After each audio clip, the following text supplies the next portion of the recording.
a todos, me dan nuevamente mucho gusto de estar con ustedes y de estar también con mi queridísima amiga Rosalinda Cururía Sandoval, quien hoy también nos acompaña. Hola Rosalinda, ¿cómo estás? Hola, Cristi, buenas tardes. Es un gusto estar aquí contigo y con todos nuestro auditorio. Gracias de veras por acompañarnos en estos programas en los que tratamos de unir experiencia personal mía que pueda servir y el conocimiento de una gran psicóloga que tiene maestría en terapia Gestalt y tiene posgrados en, no me lo puedo aprender, pero no sé por qué, relación de ayuda y cultura de la paz. Quizás porque son conceptos tan profundos que me cuesta trabajo que me entren en la cabeza, pero es un conocimiento muy especial porque además Rosalinda es compañera mía desde la primaria, la conozco de toda la vida, aunque muchos años no estuvimos en contacto, pero como si nos los hubiéramos brincado. Ella tiene una experiencia de vida muy cercana con todo lo que ella habla y con todo lo que ella conoce. Así es de que me parece que es una persona muy especial para tratar estos temas que seguramente a ustedes les pueden ser de utilidad. El día de hoy, si te parece, Rosalinda, vamos a tratar un poco esa idea de paciente que debemos de tener en nosotros como personas y que los médicos deben tener de nosotros, porque muchas veces el trato que se nos da es un trato totalmente impersonal, totalmente inhumano, totalmente frío. Al menos en mi experiencia me parece que es tanto en hospitales públicos como en privados. O sea, la diferencia muchas veces no está en el dinero que se paga por un servicio o por el otro. Desafortunadamente, en muchos casos no, en muchos casos hay médicos muy cabales y amorosísimos y grandes amigos, me consta, pero también hay una parte en donde es importante que nosotros hagamos conciencia a la gente que nos atiende, a los doctores y al personal médico, cuando haga falta, cuando no, qué bueno, pero cuando haga falta de cuál es el papel del enfermo, cuál es la importancia que tenemos nosotros que padecemos cualquier enfermedad y hablándolo especialmente cáncer y cáncer de mama. Sí, hablaremos de las necesidades del enfermo, las necesidades humanas.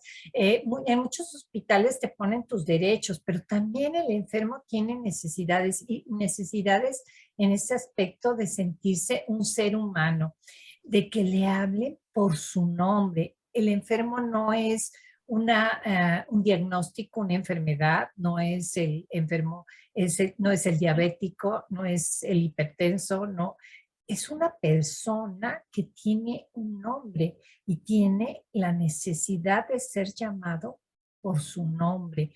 Y es más, si quiere ser llamado como Carmelita, como Monis, como Babies, como él sienta que necesita ser llamado. Entonces, la primera necesidad del enfermo es que le hable por su nombre, lo traten como una persona con dignidad y con mucho respeto, ¿verdad?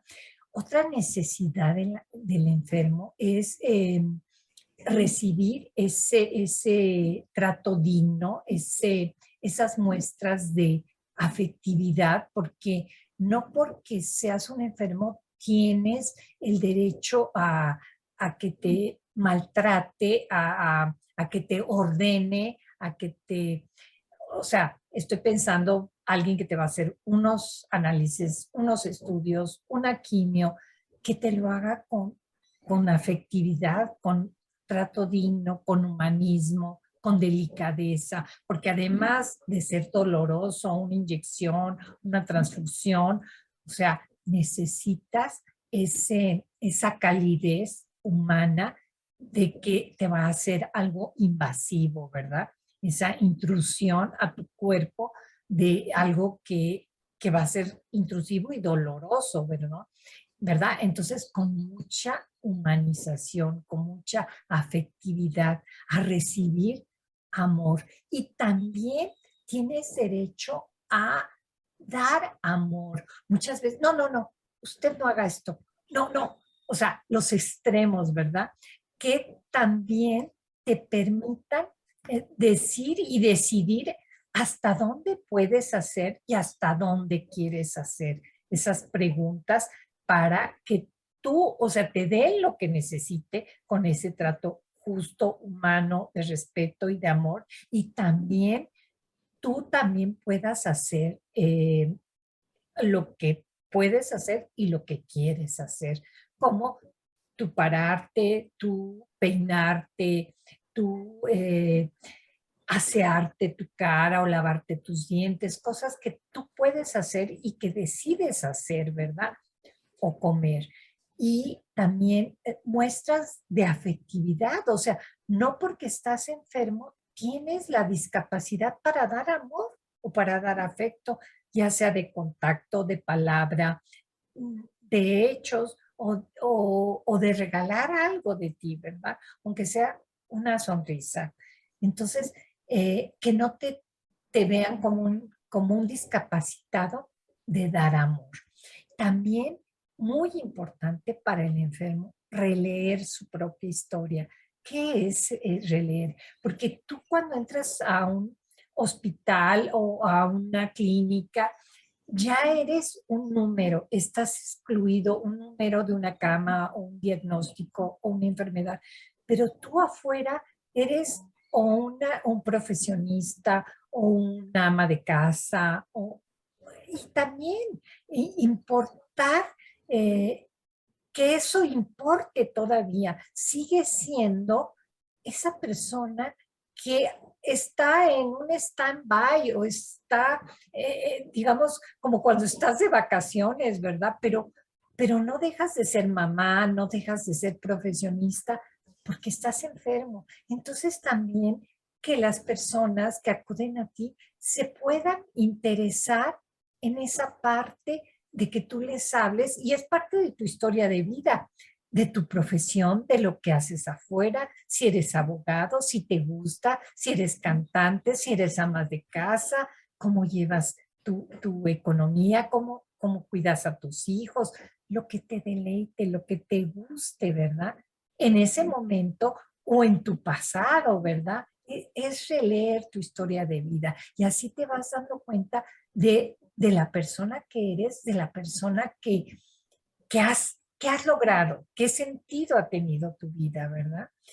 Y bueno, esas necesidades del enfermo, la necesidad espiritual, la necesidad religiosidad, si tú vives una espiritualidad, pero aparte tienes una religión, también que se te dé el derecho a recibir al ministro o al sacerdote o al rabino y que se lleven los rituales que tú necesitas de una lectura, de una comunión, en fin, o sea, que también vivas esa parte de tu parte social, como dijo, de tus roles que vives, de tu parte espiritual y de tu parte de comunicar y de sentirte que a pesar de que eres una persona que está enferma, que está recibiendo un tratamiento, también eres un ser humano que tiene una funcionalidad afuera, que ahorita está en stand-by,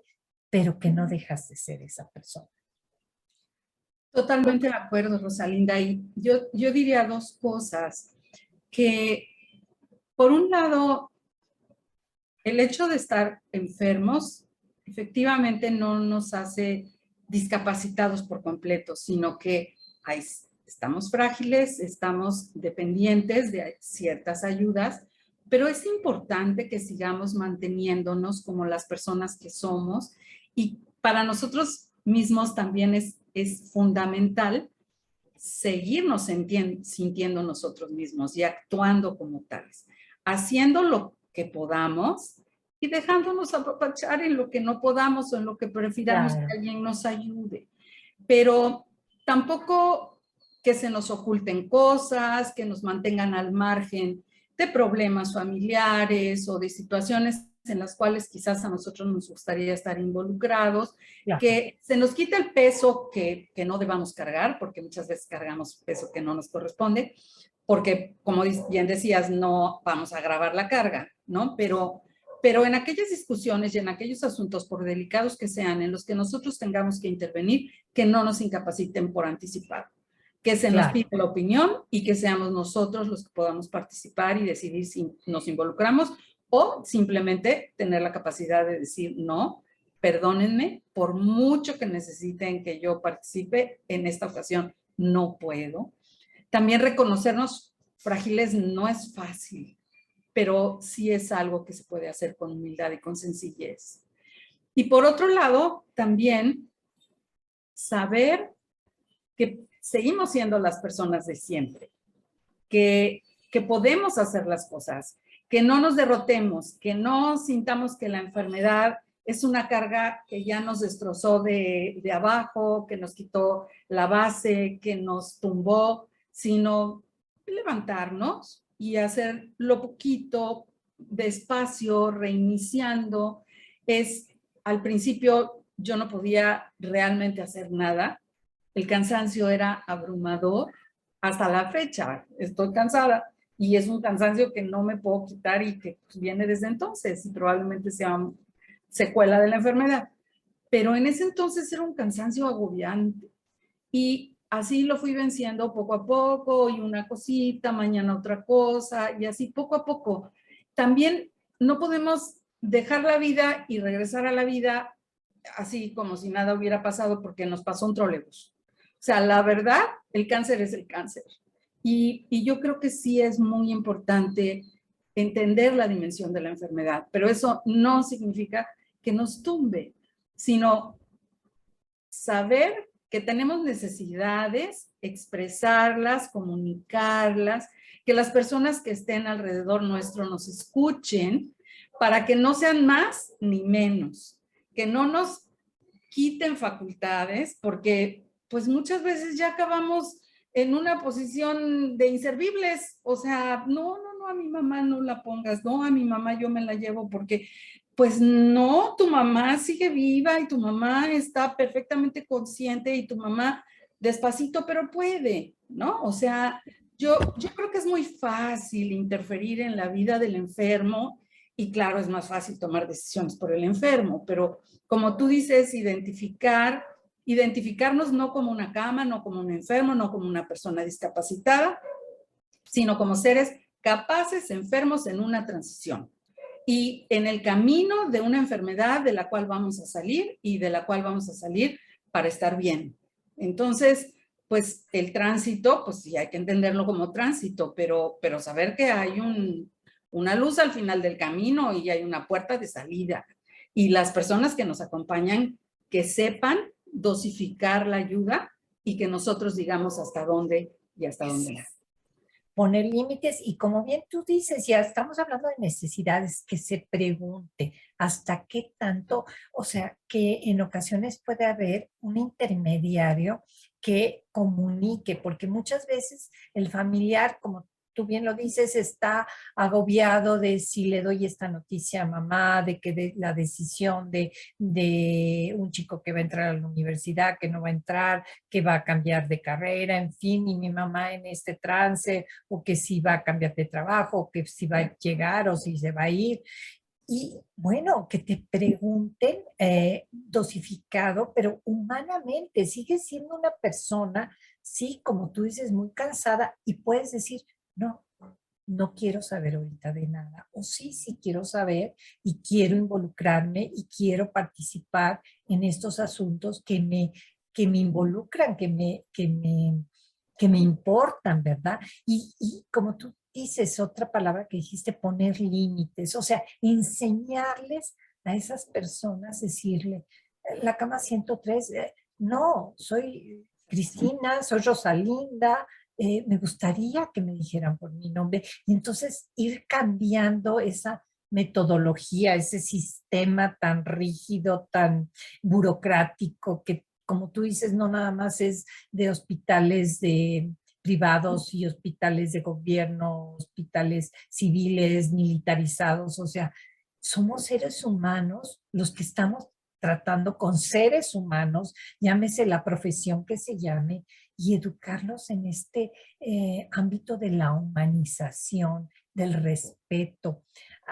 Hay una película que se llama El Doctor, que era una persona muy eminente y hacía grandes operaciones del corazón, pero él se enferma de cáncer y trataba a sus enfermos, pues desde esta culmi, o sea, se sentía, pues, aparte de doctor, se sentía una persona con mucho poder y con mucho orgullo y hablaba así de sus enfermos como un diagnóstico que a veces son palabras que no entendemos, ¿verdad? Porque son, no sabemos qué, pues nos dan un diagnóstico y no sabemos realmente en, en palabras coloquiales qué significa eso, qué tratamientos voy a llevar.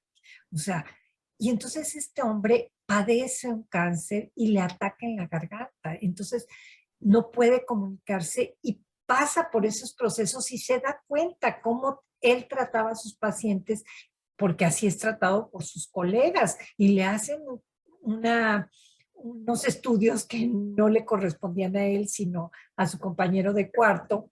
Y entonces él está indignado y está porque involucra su intimidad, son unos lavados intestinales que no le correspondían a él y está muy indignado, pero después cuando pasa por todo esto, se convierte en una persona más humana y a sus estudiantes, a sus alumnos, les enseña a transitar por esto para que vean al enfermo como un ser humano, como él lo vivió en carne propia, y entonces, pero no es necesariamente que estas personas lo tengan que vivir, sino que ah, pues se interesen por aprender y por humanizarse un poquito más para el trato con sus enfermos.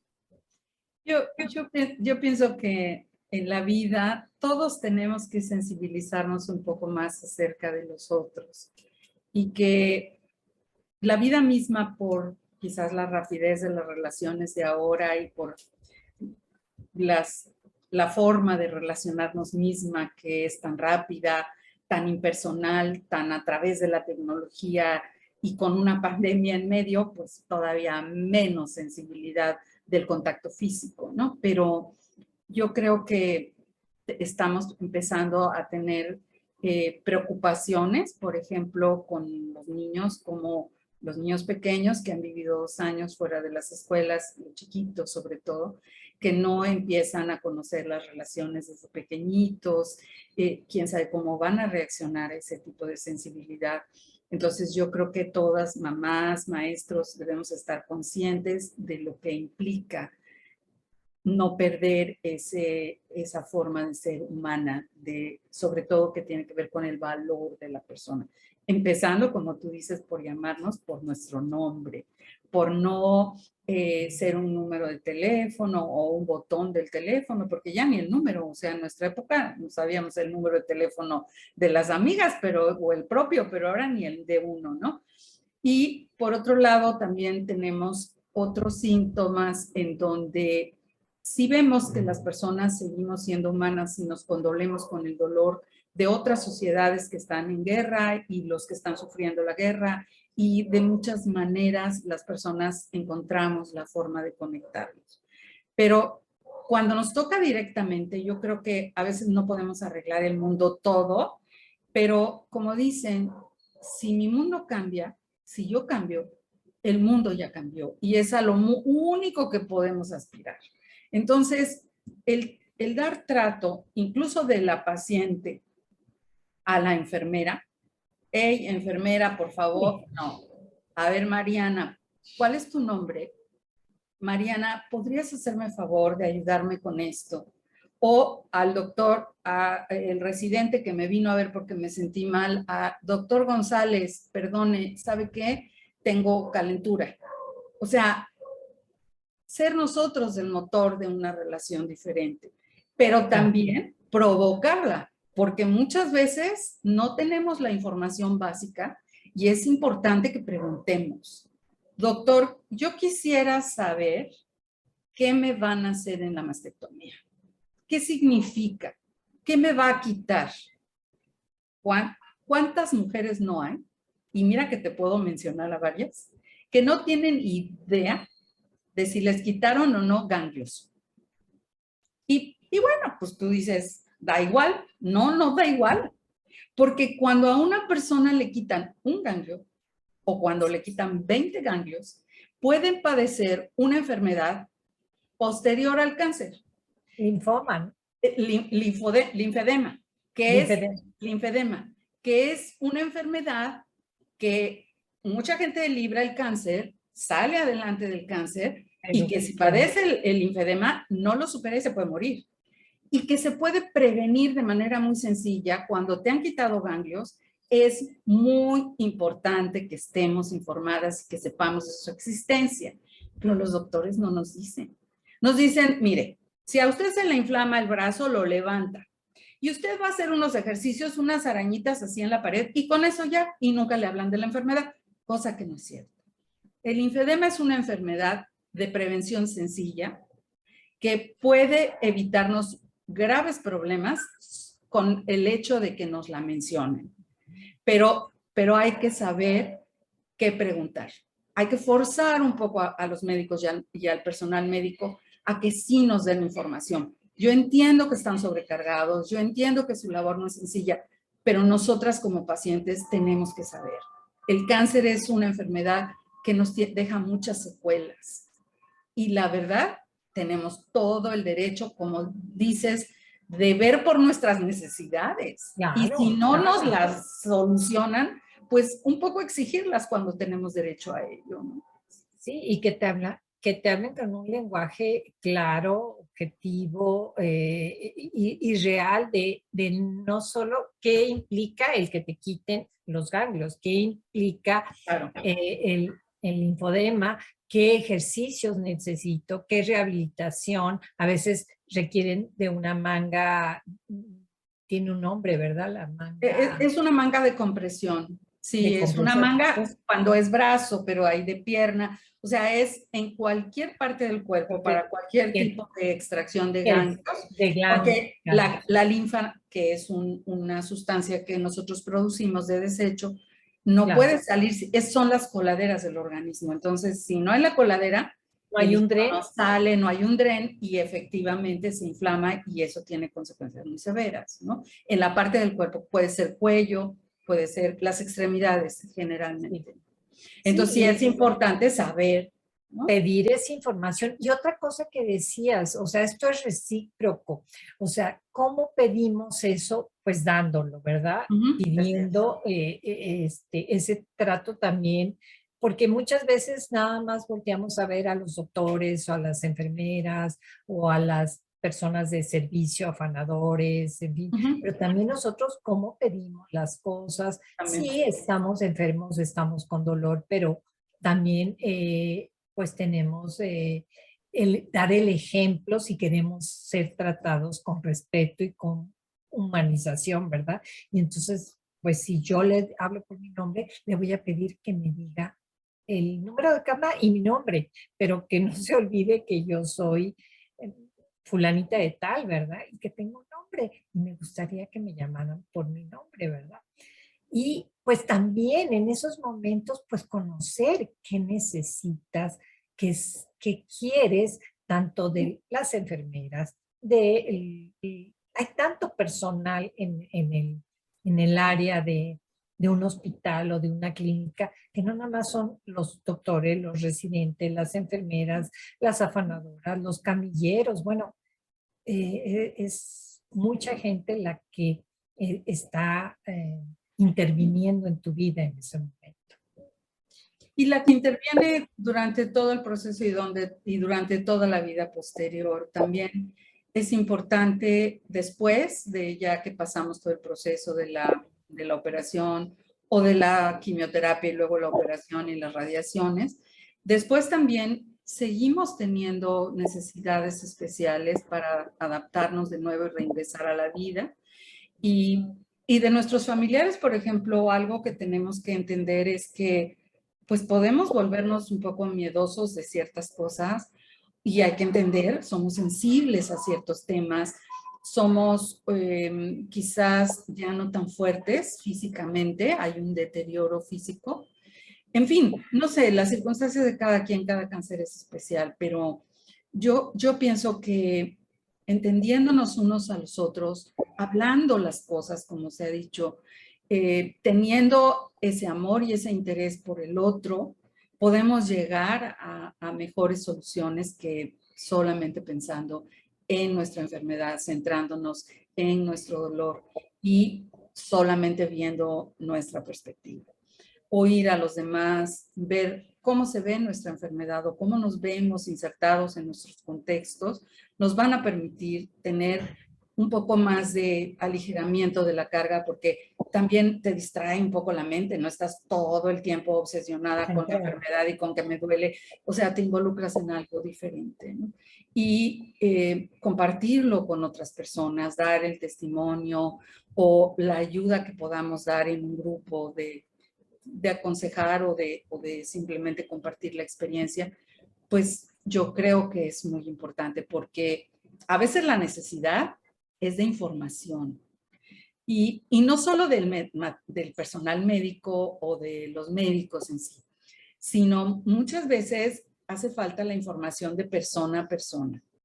Y esta información de enferma a enferma, porque no quiere decir que yo vaya a utilizar el tratamiento de otra persona o que vaya a tratar de equiparar mi enfermedad a la de otra persona.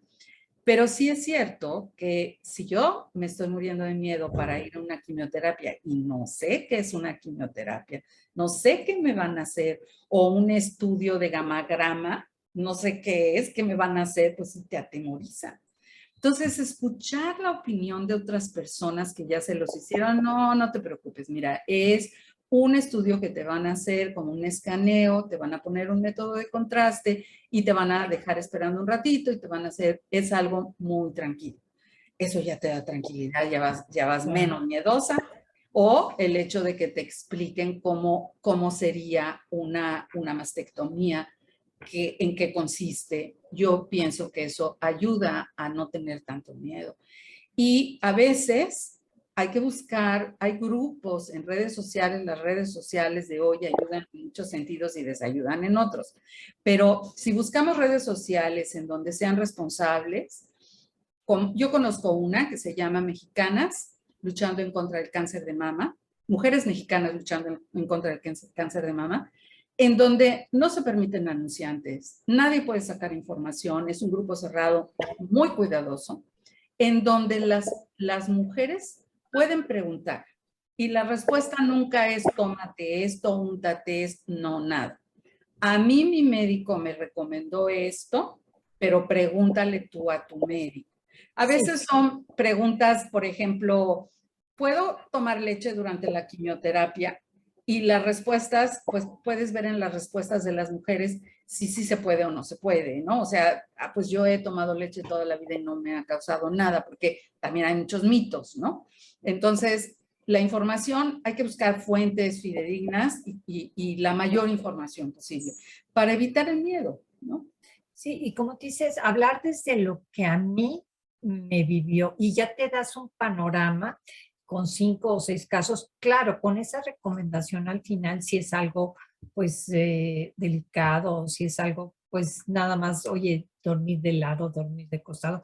O sea, hablar desde mi experiencia, no Sí, dar consejos, no dar recomendaciones, hablar desde lo que yo experimenté, desde lo que yo viví, para que la otra persona se dé una idea, se quite esos mitos, sepa hacia dónde va, sepa a quién exactamente preguntarle, si le tiene que preguntar al médico, a la terapeuta, al nutriólogo, en fin, porque ya como dijimos, es multidimensional, o sea, multifuncional, o sea, de a qué persona correctamente le voy a preguntar qué, pero ya me doy una idea y ya aligero ese miedo o ese temor y comparto una comunicación asertiva, real, desde mi vivencia, sin consejos y sin recomendaciones, nada más lo que yo viví y lo que yo experimenté. Incluso, por ejemplo, saber si en algún momento dado algo es una emergencia o no es una emergencia puede servir de mucho. Por ejemplo, tengo roja la zona del catéter. ¿Es algo que yo tenga que Una ir al alarma. hospital? Exacto. Y la respuesta de las mujeres, pues lo mejor es que sí, o sea, y pregúntale a tu médico esto, haz esto. O sea, puede ser muy útil la información que se obtiene ahí. Y eso combinado con lo que hemos dicho de sentir que tenemos derecho a que se nos dé un buen trato, pues puede complementar y puede hacer que tengamos un mejor camino en esta enfermedad y en cualquiera, ¿no? Yo creo que Sí. esto es ¿Y aplicable a... cómo abordarlo o pedirlo al doctor? Bueno, estoy Así viendo es. esto y por experiencia de unas compañeras, pues porque he Exacto. vivido, he compartido con ellas, me dicen que es de riesgo mm, o qué recomendaciones me da directamente usted a hacer, ¿verdad? De acuerdo. En conclusión es, las Comunicación. necesidades, hay que hablar de nuestras necesidades, escuchar las necesidades de los demás y tratar de empatar y llegar a un acuerdo para tener una interdependencia sana, cercana, real, honesta, que a todos nos permita tener la fuerza del equipo. No pensar que podemos solas, no ser indolentes ante también la enfermedad de otras personas que son menos fuertes que nosotros, sino comprender que a todos nos pega diferente y no juzgar con crueldad la manera de llevar las enfermedades de otras personas, al contrario, de apoyarnos entre nosotras y nosotros, porque recuerden que el cáncer de mama no solo nos da a las mujeres, también a los hombres, y también los hombres deben revisarse. Y bueno, por hoy es lo que podemos comentar. Rosalinda, te agradezco profundamente tu compañía, tu buen consejo, tu claridad. Te invito a que sigamos en estas pláticas y agradezco también a todas las personas que se toman el tiempo por escucharnos. Rosalinda, te pregunto si alguien de nuestro auditorio tuviera la necesidad de tener algún asesoramiento posterior o alguna duda, si pueden comunicarse contigo y en dónde.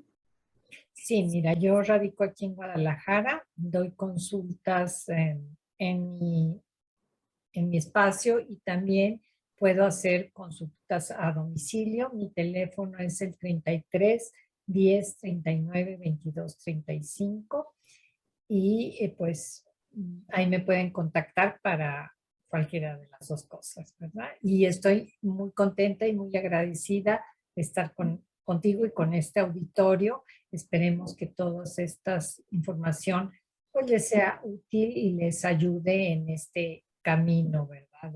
Que es la enfermedad del cáncer. Desde luego que comparto contigo ese deseo, Rosalinda. Yo estoy más que convencida de las dificultades de la vida en general y bueno, a veces los instrumentos no salen sobrando, las experiencias menos y un conocimiento bien fundamentado y sobre todo basado en humanidad y en un ser amoroso como tú, Rosalinda, estoy segura que va a servir. Creo que puede aclarar, puede apoyar, puede proporcionar, echar porras y saber que sí se puede, porque si el cáncer nos poncha un poco, no significa no puedo. Al contrario, no significa tener que sí poder y saber que hay una vida después del cáncer. A todos les agradezco su presencia, su paciencia y el que nos acompañen en estos programas. Agradezco también a la producción de Guillermo García Naranjo, quien apoya no solo la inclusión y en estos temas muy especialmente, por ser mi hijo y por haber padecido y sabido que esto fue así como se cuenta, y a todo el equipo, que también es gente preocupada por la inclusión y gente que hace equipo conmigo.